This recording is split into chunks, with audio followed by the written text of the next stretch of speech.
విద్యార్థులకి college life అనేది చాలా మెమొరబుల్ లైఫ్ అండి. కాలేజీ నుంచి టూర్లు వేసినట్లయితే అంటే కాలేజ్ నుంచి వేసినట్లయితే మనం వెళ్ళవచ్చు. ఎందుకంటే అధ్యాపకులు వారందరూ వస్తారు కదండి. సేఫ్టీకి ఇబ్బంది ఏమి ఉండదు.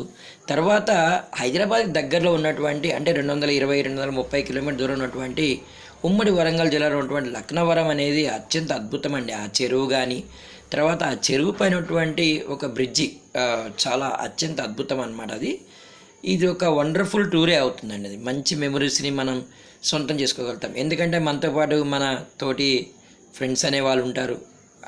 సరదాగా ఎంజాయ్ చేయొచ్చు. అలాగే ఇది అయిన తర్వాత 1000 స్తంభాల గుడి అని ఉందండి. అది ప్రపంచంలో అత్యంత అద్భుతమైనటువంటి కట్టడం అన్నమాట. దాదాపు 12వ శతాబ్దం దేవాలయంగా పేర్కొంటారు.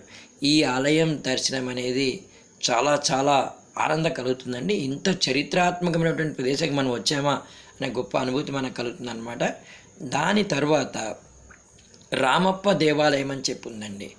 అక్కడ పరమశివుడు హరహర మహాదేవుడు మనకి దర్శనమిస్తూ ఉంటాడనమాట. ఇది కూడా అతి పురాతనమైనటువంటి 15వ శతాబ్దపు ఆలయంగా తెలుస్తుంది మనకి. చూడండి, మామూలుగా నెట్లో వీటి గురించి సంపూర్ణమైన సమాచారం మనకు అందుబాటులో ఉందన్నమాట.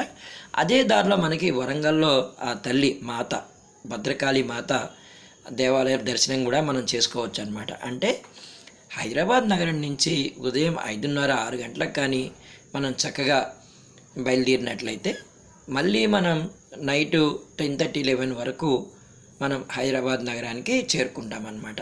చక్కటి ఈ యాత్రని సద్వినియోగం చేసుకోండి. ఆల్ ద బెస్ట్ అండి. Thank you.